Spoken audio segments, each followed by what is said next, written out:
জনগণের মালিকানা ফিরিয়ে দিয়ে জনগণের কাছে দায়বদ্ধ জবাবদিহি নির্বাচিত একটি সরকারের মাধ্যমে আবার আমরা স্বাভাবিক জীবনযাপনে ফিরে আসব। আমরা গণতান্ত্রিক জীবনযাপনের মধ্যে ফিরে আসব। আমরা একটি শান্তিপূর্ণ, সহনশীল, জবাবদিহিপূর্ণ, একে অপরের প্রতি সম্মানবোধের মাধ্যমে একটি গণতান্ত্রিক প্রক্রিয়া প্রতিষ্ঠিত হবে। আজকে সেই প্রক্রিয়াতে আমরা কেন যেতে পারছি না? কি বাধার সৃষ্টি হচ্ছে? এক নম্বর হচ্ছে যে প্রক্রিয়ার মাধ্যমে একটি অন্তর্বর্তীকালীন সরকার, যাদের প্রধান দায়িত্ব ছিল একটি সুষ্ঠু, গ্রহণযোগ্য, নিরপেক্ষ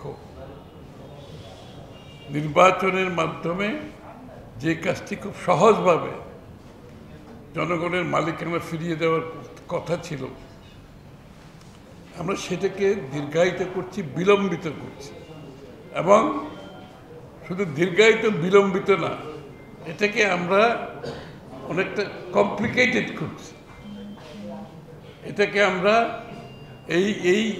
এই উত্তরণটাকে আমরা বিভিন্নভাবে প্রশ্নবিদ্ধ করছি এবং এর মধ্যে অনেকে মধ্যে সন্দেহ জাগতে শুরু করেছে, প্রশ্ন জাগতে শুরু করেছে। এখন বাংলাদেশের মানুষের যে প্রত্যাশা, মনোজগতে যে পরিবর্তন, আগামীর বাংলাদেশের যে স্বপ্ন, সেই স্বপ্ন তো বাস্তবায়ন করতে পারে যে জনগণ, যারা দেশের মালিক, তাদের নির্বাচিত, তাদের আস্থার,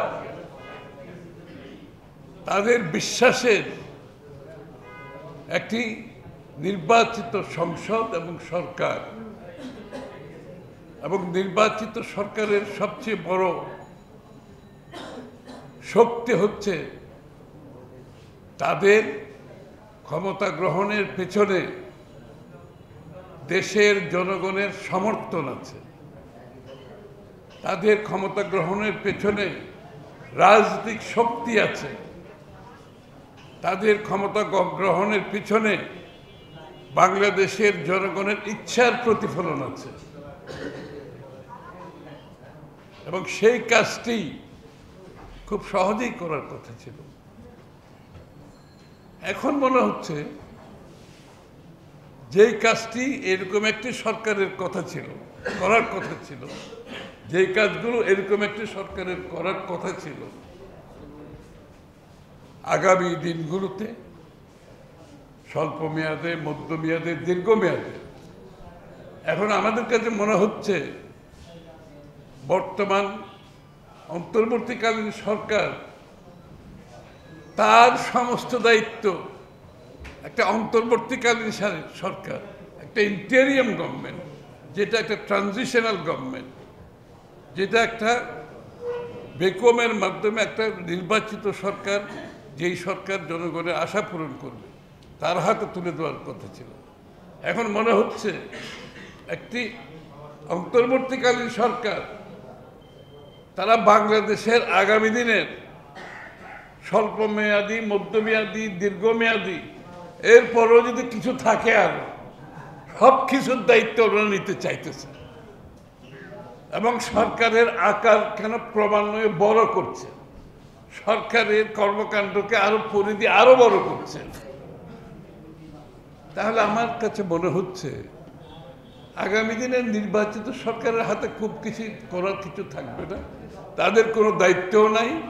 জনগণ তাদেরকে যে ম্যান্ডেট দেবে, যে ম্যান্ডেটের পরিপ্রেক্ষিতে একটি নির্বাচিত সরকার জনগণের কাছে দায়বদ্ধ থাকে, জবাবদিহি থাকে, পূরণ করতে বাধ্য হবে একটি গণতান্ত্রিক সংস্কৃতির মাধ্যমে, একটি গণতান্ত্রিক সংস্কৃতির মাধ্যমে, একটি জবাবদিহিতা, দায়বদ্ধতার মাধ্যমে, তাদের প্রতিনিধিদের মাধ্যমে তাদের নেতৃবৃন্দের মাধ্যমে, জনগণের সম্পৃক্ততার মাধ্যমে, সব কিছুর অনুপস্থিতিতে মনে হচ্ছে একটি গোষ্ঠী তারা আগামী দিনের সরকারগুলোর সব কাজ তাদের দায়িত্বে তারা নিয়ে নিচ্ছে। ওই রবীন্দ্রনাথের কথায় আছে না, তোমার হাতে নেই ভুবনের ভার, এটা বোধহয় একটু বুঝতে অসুবিধা হচ্ছে। যে মনে হচ্ছে আগামীর বাংলাদেশ, যে নির্বাচিত সরকারের জন্য খুব বেশি কিছু করার দরকার নেই, সব কিছুর সমাধান একটি অভ্যন্তরীণ সরকারের মাধ্যমে হতে হবে। তাহলে নির্বাচনের গণতন্ত্রের কথা কেন আসলো? বাংলাদেশের মানুষের মালিকানার কথা কেন আসলো? জবাবদিহিতা, দায়বদ্ধতার কথা কেন আসলো? জনগণের by the people, for the people, of the people, Abraham লিঙ্কনের এই কথাগুলো কেন আসলো? এগুলো মনে হচ্ছে বাংলাদেশের এই প্রেক্ষাপটে আজকে যা ঘটছে, যে গণতন্ত্রের স্পিরিট, গণতন্ত্রের ভাবনা, গণতন্ত্রের চিন্তা, গণতন্ত্রের আকাঙ্ক্ষা, এবং এতে বাংলাদেশের মানুষের মালিকানার মাধ্যমে এটা পরিচালিত হওয়ার যে আকাঙ্ক্ষা, যার জন্য 16 বছর ধরে এত ত্যাগ স্বীকার করা হয়েছে, সব কিছু বৃথা যাওয়ার পথে যাচ্ছে।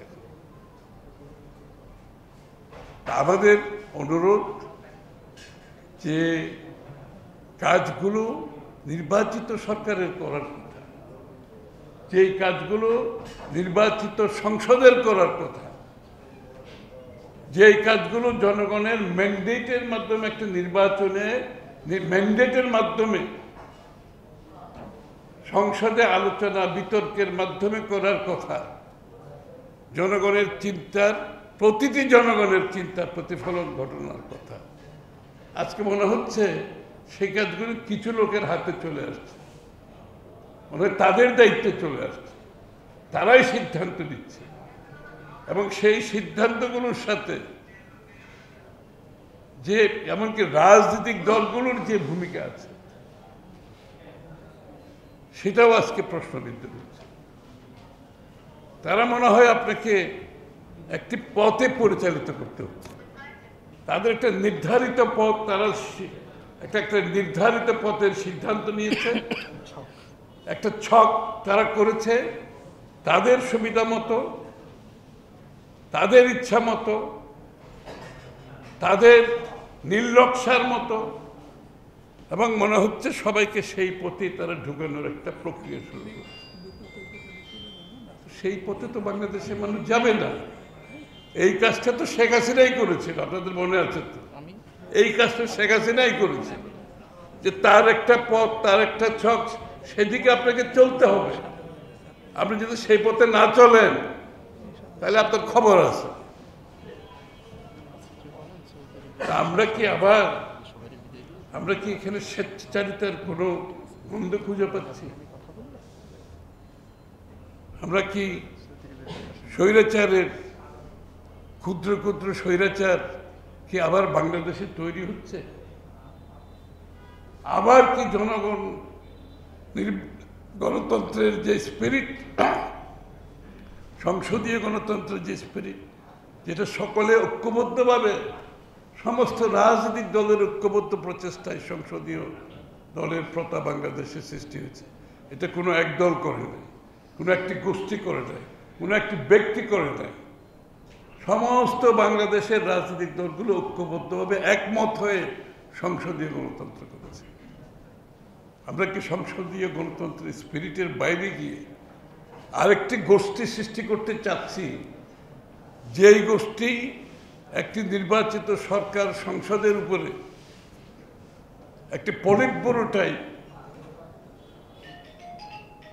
ক্ষমতাধর, তাদের ইচ্ছার পরিপ্রেক্ষিতে তারা পরিচালিত করবে? এই কাজটা তো শেখ হাসিনাই করেছে, তো শেখ হাসিনাকে বিদায় করার দরকার কি? সেই পথে তো বাংলাদেশের মানুষ যাবে না। সেই জন্য তারা রক্ত দেয় নাই, তারা ত্যাগ স্বীকার করে নাই, তাদের জীবনের সব কিছু দিয়ে বাংলাদেশের মানুষ তার মালিকানা, তার গণতান্ত্রিক অধিকার, গণতান্ত্রিক অর্ডার, তার নির্বাচিত সরকারের মাধ্যমে যারা তার কাছে জবাবদিহি থাকবে, দায়বদ্ধ থাকবে,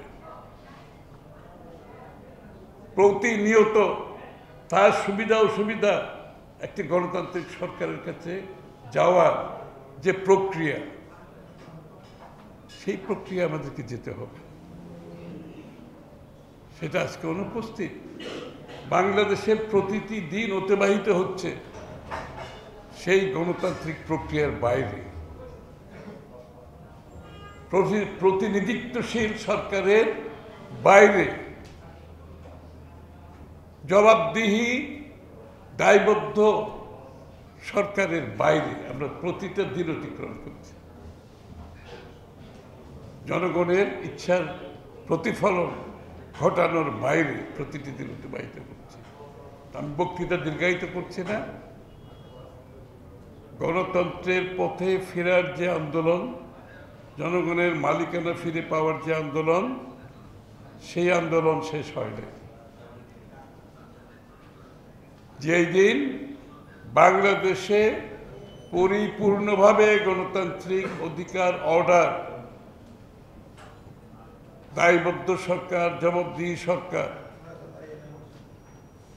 জনগণের ইচ্ছার প্রতিফলনের মাধ্যমে যতক্ষণ প্রতিষ্ঠিত না হবে, ততক্ষণ আপনারা মনে করবেন বাংলাদেশ থেকে স্বৈরাচার বিদায় হয় না। আমি এতটুকু বললাম, আর কিছু বলবো না, বাকিটা আপনারা বুঝে নেন।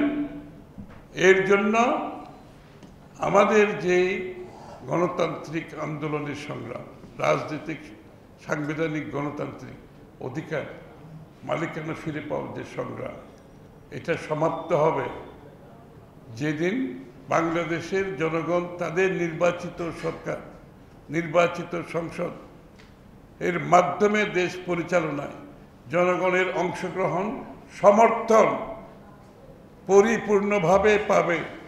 ততক্ষণ স্বৈরাচার বিদায় হবে না। ততক্ষণ স্বৈরাচার বিভিন্ন রূপে আসবে।